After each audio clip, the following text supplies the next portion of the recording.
नमस्कार, हर हर महादेव साथियों। पूरे 123 दिनों के लिए शुक्र ग्रह अपनी उच्च राशि मीन राशि में प्रवेश कर रहे हैं। साथियों, 4 महीने का ये पीरियड सभी राशियों के लिए कुछ ना कुछ खास रहने वाला है। क्या खास रहने वाला है, इस वीडियो में हम चर्चा करेंगे। वैदिक ज्योतिष शास्त्र में शुक्र ग्रह शुभता के कारक ग्रह माने जाते हैं। देखिए, शुक्र को दैत्य गुरु भी कहा जाता है। ज्योतिष शास्त्र में भौतिक सुख सुविधा, शुक्र प्रेमी प्रेमिका, सुगंधित वस्तुएं, पत्नी, विवाह, रतिक्रिया, सौंदर्य, संगीत, कला, वाहन, व्यापार, होटल, मॉडलिंग, कंप्यूटर इत्यादि के कारक ग्रह हैं। और शुक्र ग्रह को स्त्री कारक ग्रह के रूप में माना जाता है, क्योंकि 2 राशियां हैं, वृषभ और तुला, इनके शुक्र ग्रह स्वामी हैं। जहां मीन राशि में शुक्र उच्च के होते हैं, वहीं कन्या राशि इनकी नीच राशि होती है। शनि, बुध व केतु के साथ शुक्र ग्रह की मित्रता है।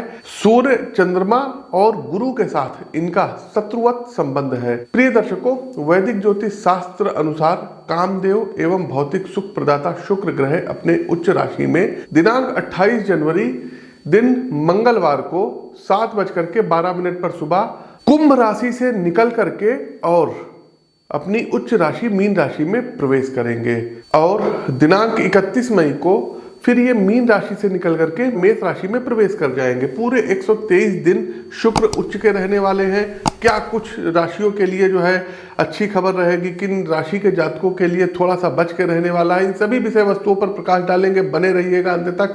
इस वीडियो को अधिक से अधिक लाइक करते चलिए, शेयर करते चलिए और कमेंट बॉक्स में जय श्री राम का उद्घोष कीजिए। साथियों, दिनांक 10 से 11 फरवरी प्रयागराज आगमन है। 17 से लेकर के 19 फरवरी आप हमसे जयपुर में मिल सकते हैं।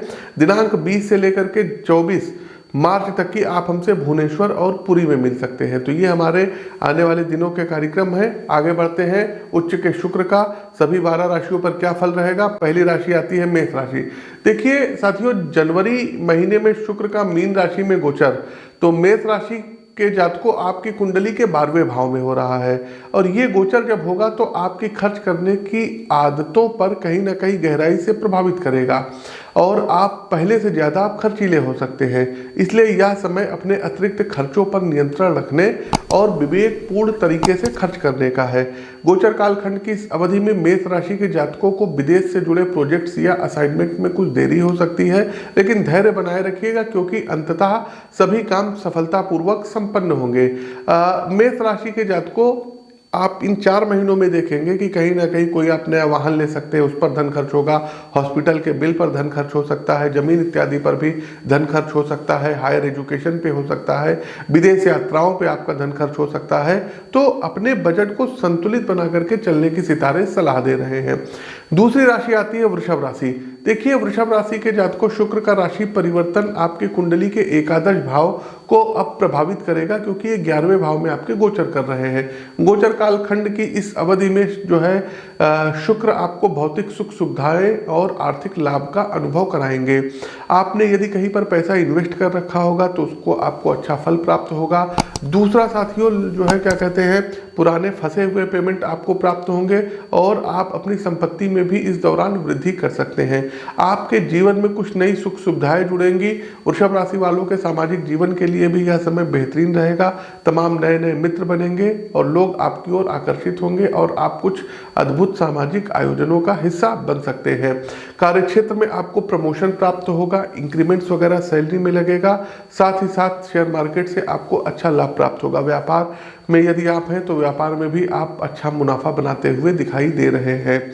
तीसरी राशि आती है जेमिनी, मिथुन राशि।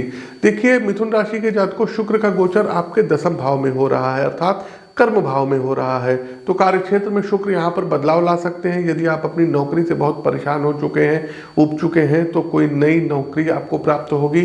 सरकारी नौकरी में स्थानांतरण के योग बनेंगे और गोचर कालखंड की इस अवधि से आपका जो मतलब कार्यक्षेत्र वाला जीवन रहेगा, इसमें अचानक से परिवर्तन आएगा। मिथुन राशि वाले लोग अधिकांशतः अपने प्रोजेक्ट्स और कार्यों में सफलता प्राप्त करेंगे। कोई नए टीम आपको मिलेगी, किसी नए प्रोजेक्ट्स पर काम करेंगे। व्यापार करते हैं तो व्यापारी वर्गों के लिए ये 4 महीने का पीरियड बहुत ही अच्छा रहेगा। ये व्यापार के दृष्टिकोण से लंबी दूरी की यात्राएं आपकी होती रहेगी और ये जो समय रहेगा, ये समय आपको अपनी टीम या अपने जूनियर कलीग्स को कुछ कार्य सौंपने पर भी आप विचार कर सकते हैं। इसके साथ साथ साथियों कि आपको जो है शेयर मार्केट इत्यादि से भी धन बनता हुआ दिखाई दे रहा है। चौथी राशि आती है साथियों कर्क राशि। देखिए शुक्र का मीन राशि में परिवर्तन कर्क राशि के जातकों की कुंडली को सबसे ज्यादा प्रभावित करेगा, इनको सबसे ज्यादा भाग्यशाली और धनवान बनाएगा। कारण कि 9वें भाव में ये गोचर हो रहा है और 9वां भाव जो होता है भाग्य का भाव होता है। तो गोचर काल खंड के फलस्वरूप आपका भाग्य एक्टिवेट होगा, सक्रिय होगा। कर्क राशि वाले अपने पूर्व में किए गए कर्मों का फल प्राप्त करेंगे। इस समय आपकी पैतृक संपत्ति से भी आपको लाभ प्राप्त होगा, जमीन से भी प्राप्त होगा। यदि आप ग्लोबल ट्रेड या विदेशी व्यापार से जुड़े हैं तो यह समय आपके लिए विशेष रूप से अनुकूल रहने वाला है। हायर एजुकेशन के लिए आपने जो अपने सपने संजोए हैं वो पूर्ण होंगे। पिता को प्रमोशन प्राप्त होगा, पिता के माध्यम से आपको धन प्राप्त होगा। कोई नई वाहन इत्यादि कर्क राशि के जातकों आप लोग क्रय करते हुए दिख रहे हैं। आगे बढ़ते हैं सिंह राशि। देखिए शुक्र का मीन राशि में गोचर सिंह राशि के जातकों की कुंडली में अष्टम भाव को प्रभावित करेगा। तो गोचर काल खंड के फल स्वरूप आपको आध्यात्मिक और रहस्यमय क्षेत्रों में अद्भुत आशीर्वाद प्राप्त हो सकता है। ज्योतिष के क्षेत्र में भी आप कुछ बड़ा अचीवमेंट कर सकते हैं। सिंह राशि की यदि आप लोग जातक हैं और अभी आपका जीवन ठहर गया था तो उसमें बड़ा परिवर्तन और विकास लेकर के ये गोचर आएगा। गोचर कालखंड की इस अवधि में थोड़ा सा भी यदि आप प्रयास करेंगे तो आप ज़्यादा जो है बड़ी उन्नति प्राप्त कर सकते हैं। जो पैसे आपके कहीं पर फंसे हुए थे तो अचानक से वो पैसे आपको प्राप्त होते हुए दिखाई दे रहे हैं। स्वास्थ्य का ध्यान रखिएगा यदि आप लोग जो है शुगर के पेशेंट हैं तो। आगे बढ़ते हैं कन्या राशि। देखिए शुक्र का मीन राशि में गोचर कन्या राशि की कुंडली के 7वें भाव में हो रहा है। तो सप्तम भाव चूंकि व्यापार का भाव होता है, सप्तम भाव जो होता है पार्टनरशिप का भाव होता है, 7वां भाव जो होता है ये वैवाहिक संबंधों का भाव होता है। तो गोचर कालखंड के फलस्वरूप आप लोग देखेंगे कि यदि आप लोग अविवाहित हैं तो विवाह के संयोग बनेंगे। साथ ही साथ यदि आप लोग अभी तक कोई अपना स्टार्टअप का प्लान बना रहे थे तो उसको अब आप लोग जो है जमीन पर एग्जीक्यूट करते हुए दिखाई दे रहे हैं। वैवाहिक जीवन में प्रेम रहेगा, निकटता का अनुभव आएगा और साथ ही साथ जो है क्या कहते हैं साझेदारी के लिए बड़ा अनुकूल समय रहेगा। कोई नया सहयोग या साझेदारी यदि पहले से विचार कर रहे थे तो अब वो एग्जीक्यूट होती हुई दिखाई दे रही है। व्यापार के माध्यम से अत्यधिक धन लाभ की प्राप्ति होती हुई दिख रही है। आगे बढ़ते हैं तुला राशि। देखिए आप ही के राशि के स्वामी हैं, तुला राशि के स्वामी शुक्र हैं और तुला राशि के लिए अब ये 6ठे भाव में गोचर करने जा रहे हैं तो 6ठे भाव का प्रभाव आप पर पड़ेगा। गोचर कालखंड के फलस्वरूप आपके शत्रु या वे लोग जो आपसे ज्वेलसी रखते हैं आपके खिलाफ हैं, या वे लोग जो अत्यधिक आपको परेशान करते हैं और अत्यधिक कूटनीति और चालाकी से आपको नुकसान पहुंचाना जो है चाहते हैं, तो उनको अब जो है अपने आप ही आप देखेंगे कि आपको कुछ बहुत ज़्यादा नहीं करना पड़ेगा, अपने आप ही वो पराजित होते हुए जाएंगे। दूसरा, अब आपको चुनौती नहीं दे पाएंगे। तुला राशि वाले आप अपने जवाब और कार्यों में उतनी ही सूझबूझ और समझदारी इस दौरान अब दिखाएंगे। कार्यक्षेत्र में आपके कार्यों की सराहना होगी, कोर्ट कचहरी में आपको सफलता प्राप्त होगी। हेल्थ का विशेष ध्यान रखिएगा और आत्म जो है संयम रखिएगा अपने इंद्रियों पर। एल्कोहल इत्यादि का सेवन मत करिएगा। साथ ही साथ अपने खर्चों को बचा के करिएगा। एक मतलब अपने बजट को संतुलित तरीके से आपको प्लान करना रहेगा। चलिए आगे बढ़ते हैं वृश्चिक राशि। देखिए वृश्चिक राशि के लिए जो शुक्र का गोचर हो रहा है इनके 5th हाउस पंचम भाव पर हो रहा है। तो गोचर कालखंड के फलस्वरूप आप अपने निवेश जैसे स्टॉक्स, इक्विटी या म्यूचुअल फंड में लाभ प्राप्त कर सकते हैं। यह समय इन क्षेत्रों में रिसर्च करने और नई योजनाओं को आजमाने के लिए अनुकूल रहेगा। वृश्चिक राशि वालों को नए प्रेम की प्राप्ति हो सकती है। अविवाहित लोग हैं जो वृश्चिक राशि के हैं, इनको जो है इनके घर पर विवाह का प्रस्ताव आ सकता है और आपका जो मतलब प्रेम संबंध रहेगा ये नई ऊंचाइयों पर पहुंचेगा। पार्टनर के साथ आपके समय अच्छे रहेंगे। हालांकि कुछ लोग इस समय दूसरे रिश्तों की ओर आकर्षित हो सकते हैं। ऐसे में अपने निर्णयों और उनके प्रभाव को ध्यान में रख करके आगे बढ़िएगा। कोर्ट कचहरी के मामलों में आपके पक्ष में अनुकूलता आएगी। धनु राशि। देखिए धनु राशि की यदि हम बात करें तो शुक्र का गोचर आपके 4थे भाव को प्रभावित करेगा और शुक्र के प्रभाव से आपका जीवन आरामदायक होगा और विलासिता से भरपूर होगा। धनु राशि वाले आप लोग कोई नई जो है क्या कहते हैं लग्जीरियस वाहन का सुख प्राप्त करेंगे। फ्लैट या जमीन का आपका सपना प्राप्त होगा और आपकी जो जीवन शैली है ये अब अपग्रेड होती हुई दिखाई दे रही है। घर की सुई से लेकर के दीवारों के पैनल, किचन, गार्डन या यहाँ तक घर के भीतर एक स्टाइलिश जो है मतलब कुछ ना कुछ आप लोग रेनोवेशन का काम करवाते दिख रहे हैं। तो भौतिक सुख सुविधाओं में वृद्धि होगी, लंबी दूरी की यात्राओं का भी योग बन रहा है। मकर राशि की बात कर लेते हैं। तो देखिए, मकर राशि के जातकों, शुक्र का मीन राशि में गोचर मकर राशि के जातकों की कुंडली के तीसरे भाव पर सर्वाधिक प्रभाव डालेगा, क्योंकि ये गोचर आपके पराक्रम के भाव में हो रहा है। गोचर कालखंड के फलस्वरूप भाई बहनों और रिश्तेदारों के साथ संबंध मजबूत होंगे। इस अवधि में मकर राशि वाले लोग अपने भाई बहनों के साथ गहरे राज साझा करेंगे और एक दूसरे की भावनाओं की रक्षा करेंगे।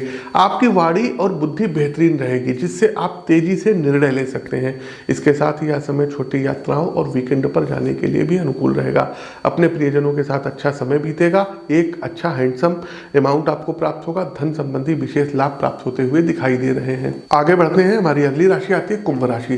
देखिए, कुंभ राशि के प्रिय मित्रों, शुक्र का मीन राशि में गोचर आपके दूसरे भाव अर्थात वाणी भाव में हो रहा है। तो आपकी वाणी में मधुरता आएगी। आप अपनी वाणी के दम पर, यदि आप लोग शायर हैं, यदि आप लोग कवि हैं, कलाकार हैं, तो लोग आपकी कविताओं को पसंद करेंगे, लोग आपकी स्पीच को पसंद करेंगे। आप यदि कोई बुक्स वगैरह जो है अब तक लिख करके रखे हैं, तो अब इस दौरान आप लोग उसको पब्लिश कर दीजिएगा। हाथों हाथों बुक्स आपकी जो है बेस्ट सेलर बन सकती है। आपकी बातों में ऐसा जादू होगा कि लोग आपकी ओर खींचे चले आएंगे। तो पैतृक संपत्ति भी यहाँ पर प्राप्त होती हुई दिखाई दे रही है और साथ ही साथ जो है पिता को कुछ प्रमोशन इत्यादि मिल सकता है। पारिवारिक जीवन सुखद और स्थिर रहेगा। घर में सभी आवश्यक सुख सुविधाएं और भौतिक सुख सुविधाओं की भरमार रहेगी। परिवार के सदस्य प्रसन्न और संतुष्ट रहेंगे। जो लोग बेरोजगार हैं उनके लिए रोजगार का सृजन होता हुआ दिखाई दे रहा है। कार्यक्रम का अंतिम पड़ाव, अंतिम राशि मीन राशि। देखिए, मीन राशि के जातकों, शुक्र का जो ये गोचर रहेगा तो मीन राशि के जातकों को सबसे ज़्यादा प्रभावित करेगा, क्योंकि आप ही के लग्न भाव में गोचर हो रहा है। तो आपका व्यक्तित्व और आकर्षण को नई ऊंचाइयों पर ये गोचर ले जाएगा। गोचर कालखंड के फलस्वरूप आप बेहद प्रभावशाली, सुंदर और आकर्षक लगेंगे। आपका व्यक्तित्व इतना मनमोहक होगा कि जहाँ भी आप जाएंगे सबका ध्यान आपकी ओर खींचा चला आएगा। और बेरोजगार लोगों के रोजगार का सृजन होता हुआ दिखाई दे रहा है। नया घर खरीदने का सपना पूरा होगा, वाहन खरीद सकते हैं। विपरीत लिंग के प्रति आकर्षण बढ़ेगा। इसके साथ साथ धन संबंधी लाभ आपको विशेष रूप से प्राप्त होंगे। कोर्ट कचहरी के मामलों में अनुकूलताएं आएंगी। लंबी दूरी की यात्राओं का योग गोचर कालखंड की इस अवधि के दौरान होगा। यदि आप अपने कार्य क्षेत्र में कोई कार्य अब तक कर दिए थे तो इस दौरान कोई पुरस्कार इत्यादि भी आपको प्राप्त हो सकता है। अंतिम पड़ाव आता है उपाय पर। उपाय क्या करना होगा? तो सबसे पहले शुक्र के पौराणिक मंत्रों की एक माला का आप लोग प्रतिदिन जाप करिए। दूसरा साथियों, शुक्रवार वाले दिन दही, दूध, शहद और जल से भगवान भोलेनाथ का अभिषेक करिए नमः शिवाय मंत्र से। तीसरा एक काम ये आपको करना होगा कि प्रत्येक महीने में प्रदोष वाले दिन भगवान शिव का अभिषेक गन्ने के रस से करना होगा। इससे आपको धन संबंधी लाभ प्राप्त होगा। चौथा उपाय, कोशिश कीजिए सफ़ेद रंगों को, सफ़ेद वस्त्रों को ज़्यादा से ज़्यादा जो है आप लोग धारण करें और यदि ना हो पाए तो एक सफ़ेद रंग की रुमाल जेब में रखें। नहाने जाते हैं तो पानी में थोड़ा सा इत्र मिला करके स्नान करिएगा। इससे भी आपका शुक्र बहुत अच्छे परिणाम देगा। साथ ही साथ अपनी कुंडली का विश्लेषण करा करके आप डायमंड अथवा वाइट सफायर रत्न आप लोग धारण कर सकते हैं। और इसके साथ एक और आप लोगों को हम बोनस उपाय दिए जा रहे हैं। हो सके तो एक 7 मुखी रुद्राक्ष अपने गले में जरूर धारण कर लीजिएगा। इन 4 महीनों में आप देखेंगे कि ये रुद्राक्ष आपको चमत्कारिक परिणाम देगा। कोई भी रत्न रुद्राक्ष आप हमारे संस्थान से मंगा सकते हैं। स्क्रीन के दिए गए नंबरों पर संपर्क कर सकते हैं, व्हाट्सएप पर मैसेज भेज सकते हैं।